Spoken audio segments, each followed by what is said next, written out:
గ్రామము, రాష్ట్రము, దేశము, ప్రపంచము ఇవాళ సాయిబాబా గురించి మాట్లాడుతున్నది. ఎవరి సాయిబాబా? ఎందుకు ఈ ప్రపంచం సాయిబాబా గురించి మాట్లాడుతున్నది? ఇవాల్టి మన చర్చలో, మన సంవాదంలో, మన సంభాషణలో, మన ఏకాంతంలో సాయిబాబా ఎందుకు భాగమయ్యాడు? ఈ దేశాన్ని 145 కోట్ల జనాభా కలిగిన ఈ దేశాన్ని, కొన్ని లక్షల మంది సైన్యం కలిగిన దేశాన్ని, అన్ని రాష్ట్రాల్లో ఉండే పోలీసులను కలుపుకుంటే కొన్ని కోట్ల మంది సైనిక బలగం ఉన్న ఈ దేశాన్ని సాయిబాబా అనే ఫిజికల్ ఛాలెంజ్డ్ పర్సన్ భయకంపితుల్ని చేశాడు. ఈ దేశాన్ని అంటే దేశాన్ని కాదు, ఈ దేశాన్ని పరిపాలిస్తున్న పాలకుల్ని. ఆనాడు కాంగ్రెస్ ప్రభుత్వం 2004 నుంచి 2014 వరకు పరిపాలించిన కాంగ్రెస్ ప్రభుత్వం మన్మోహన్ సింగ్ ప్రధానమంత్రిని, 2014 నుంచి ఈనాటి వరకు ఈ దేశ ప్రధానమంత్రి మోడీ గారిని, వారి ఇద్దరు ప్రభుత్వాలని సాయిబాబా గడగడలాడించాడు. 2 కాళ్ళు లేని సాయిబాబా, నడవలేని సాయిబాబా, ఇద్దరు మనుషులు తనకు తోడుగా ఉంటే తప్ప తన రోజువారీ కాలకృత్యాలు తీర్చుకోలేని సాయిబాబా ఈ దేశానికి అత్యంత ప్రమాదకరమైన మనిషిగా మారాడు. వారి చట్టం, వారి న్యాయస్థానం, వారి పరిపాలన విధానం సాయిబాబాని అండాశెల్లోకి నెట్టేసి, ఈ సాయిబాబా మామూలు పౌరుడు. ఈ దేశంలో అందరూ పుట్టినట్లే, కోట్లాది మంది ప్రజలు పుట్టినట్లే ఒక పేద మధ్యతరగతి కుటుంబంలో 1967లో పుట్టిన సాయిబాబా తూర్పుగోదావరి జిల్లా అమలాపురం దగ్గర ఒక చిన్న గ్రామంలో పుట్టిన సాయిబాబా అతి చిన్న వయసులోనే, 5 ఏళ్ల వయసులోనే పోలియో అనే భయంకరమైన వ్యాధికి గురై 2 కాళ్ళను కోల్పోయాడు. అట్లా కాళ్ళు లేకపోవటం వలన కావచ్చు ఆయన ఈ సమాజముతో, ఈ సమాజం విసిరిన అనేక సవాళ్లను చిరునవ్వుతో స్వీకరించాడు. ఆ సవాళ్లను స్వీకరించి సమాజములో ఉండే సమస్యల పరిష్కారం కోసం ఒక పౌరుడిగా తన పాత్రని ఈ కాలమంతా నిర్వర్తించుకుంటూ వచ్చాడు. డిగ్రీ వరకు అమలాపురంలో చదువుకొని తల్లి అల్లారు ముద్దుగా పెంచుకున్నది సాయిబాబా. ఇంటిలో పెద్ద కుమారుడు కావటం మూలంగా, 2 కాళ్ళు లేని బిడ్డ కావటం మూలంగా ఆ బడికి వెళ్ళిన బిడ్డ రాక కోసం ఎదురు చూసిన తల్లి, ఆ బిడ్డకి గోరుముద్దలు తినిపించిన తల్లి, ఆ బిడ్డ యోగక్షేమాలను చూసిన తల్లి, ఆ తల్లి ఇవాళ లేదు తన బిడ్డను చూసుకోవడానికి.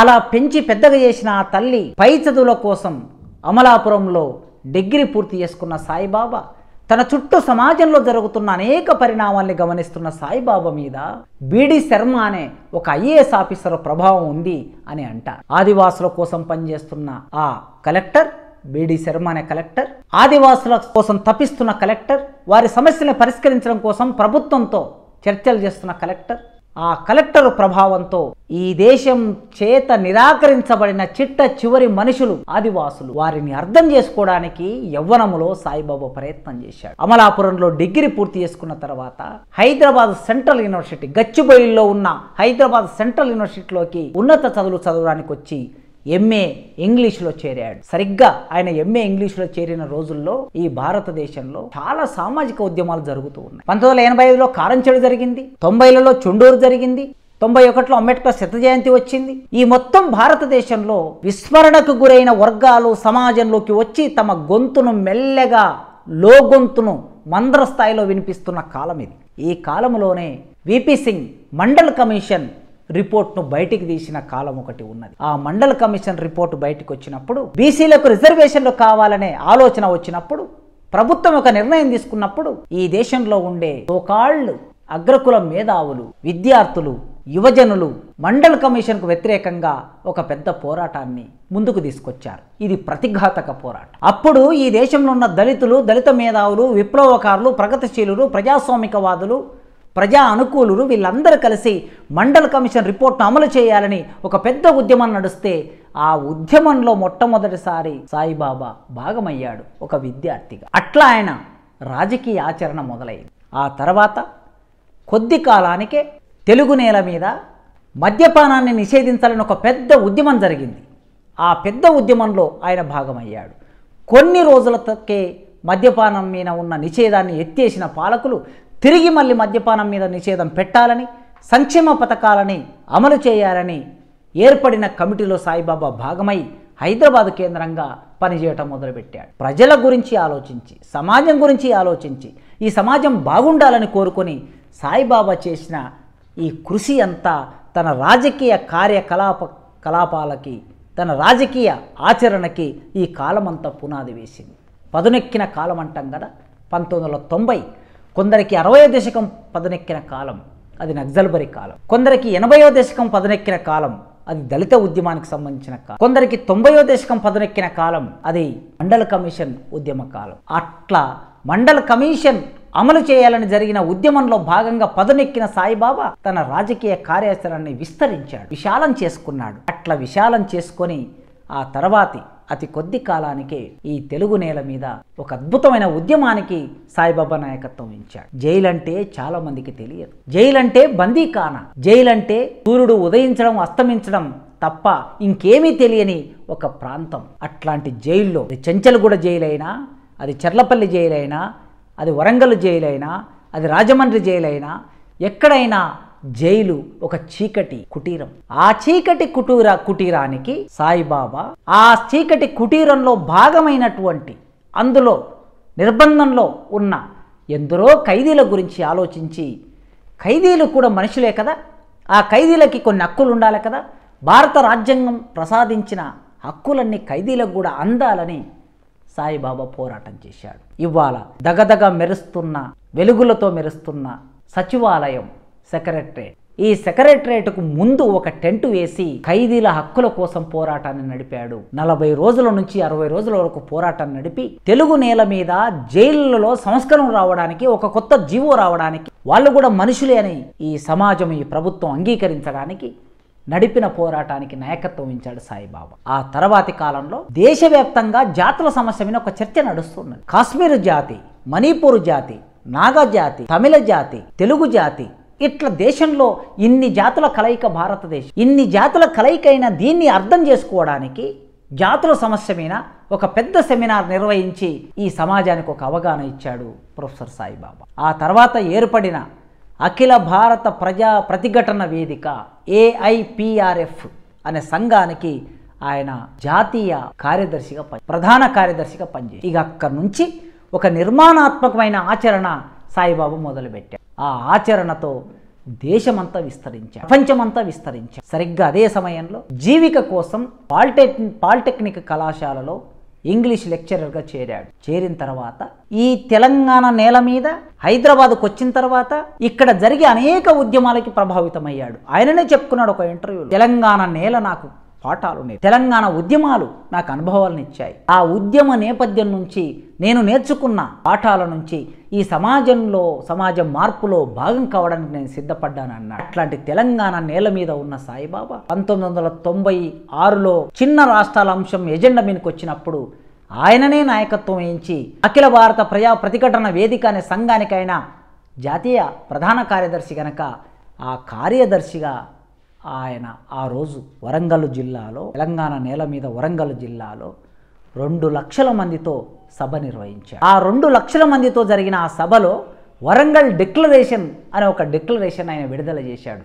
కాళోజీ చేతుల మీదుగా ఆ డిక్లరేషన్ వచ్చింది. అమలాపురంలో పుట్టిన, తూర్పుగోదావరి జిల్లాలో పుట్టిన సాయిబాబా తెలంగాణకు వచ్చి మొట్టమొదటి తెలంగాణ సభని 2 లక్షల మందితో నిర్వహించాడు. 2014 తెలంగాణ రాష్ట్రం ఏర్పడినప్పుడు స్వయంగా ఈ రాష్ట్ర మొదటి ముఖ్యమంత్రి కేసీఆర్ అసెంబ్లీ సాక్షిగా వరంగల్ డిక్లరేషన్ లాంటి సభలు జరగటం మూలంగా తెలంగాణ ఏర్పడింది అని చెప్పాడు.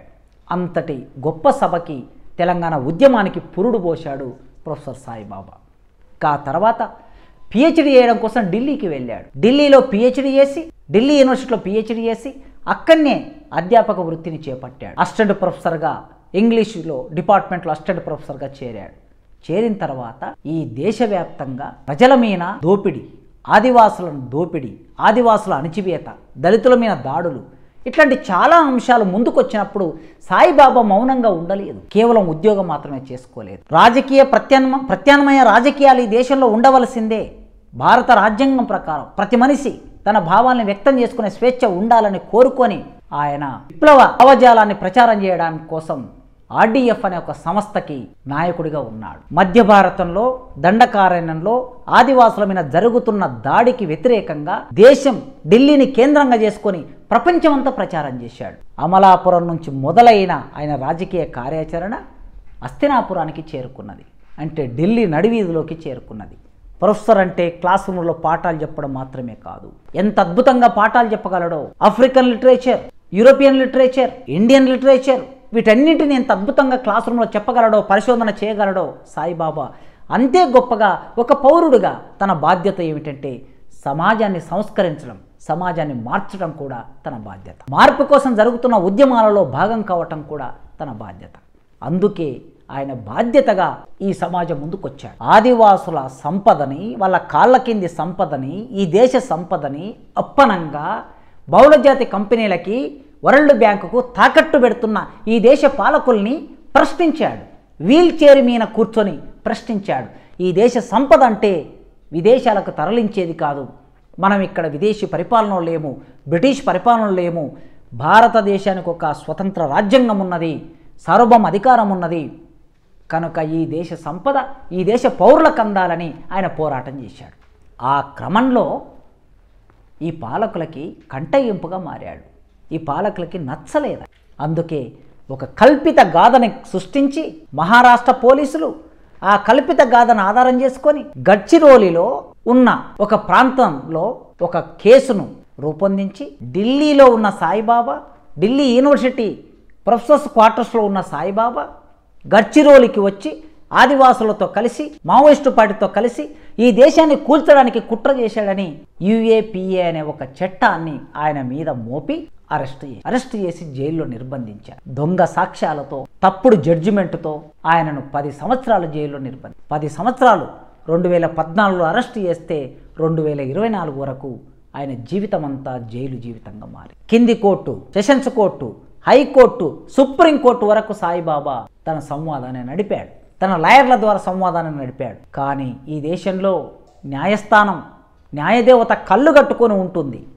ఆ న్యాయదేవత చెవులు కూడా సరిగ్గా వినిపించని న్యాయదేవత ఉన్న దేశంలో సాయిబాబా ఆరాటం అరణ్య రోదనగా మారి జైలు గదుల్ని దాటి ఆయన భావం బయటికి రాలేక న్యాయమూర్తులు చెవుల్లో దూది పెట్టుకొని ఆయన బాధని వినలేకపోయారు. పనిష్మెంట్ వేశారు, జీవిత ఖైదం చేశారు. సుప్రీంకోర్టు వరకు వెళ్ళి తిరిగి మళ్ళీ హైకోర్టుకు వచ్చి హైకోర్టే స్వయంగా సాయిబాబా మీద పెట్టిన మోపిన కేసు తప్పుడు కేసు అని 10 సంవత్సరాల తర్వాత కొట్టేసి, మరి 10 సంవత్సరాల తన అపురూపమైన జీవితం ఏమైపోయినది? ఈ దేశంలో ఎవరు దోషి? సాయిబాబా దోషి. సాయిబాబాను 10 ఏళ్ళు జైల్లో పెట్టిన చట్టము, న్యాయ వ్యవస్థ, ప్రభుత్వం, పాలకవర్గాలు వీళ్ళు దోష తేల్చుకోవాల్సిన పరిస్థితిలో మనం ఉన్నాం. జైల్లో ఉండే ఖైదీకి చాలా హక్కులు ఉంటాయి. ముఖ్యంగా ఫిజికల్ ఛాలెంజ్డ్ పర్సన్కు ప్రత్యేకమైన హక్కులు ఉంటాయి. ఈ హక్కులు ఏవి సాయిబాబాకి అందలేదు, నిరాకరించారు. అండాశెల్లో వేశారు. 10 ఏళ్ళు అండాశెల్లో పెట్టారు. మందులు ఇవ్వలేదు, వైద్యం చేయించలేదు, సరైన ఆహారం అందించలేదు, బయటి సమాజంతో సంవాదం నడపనివ్వలేదు, బంధువులకి మిత్రులని కలవనివ్వలేదు. అంత తీవ్రమైన నిర్బంధాన్ని ప్రయోగించి ఆయన శరీరంలో ఉన్న అవయవాలన్నీ దెబ్బతినేటట్లు చేసి, చితికిపోయేటట్లు చేసి 2024లో హైకోర్టు కొట్టేస్తే బయటకు వచ్చాడు. బయటకు వచ్చిన అతి కొద్ది రోజుల్లోనే ఆయన అమరుడయ్యాడు. ఇవాళ సాయిబాబా మన ముందు లేడు.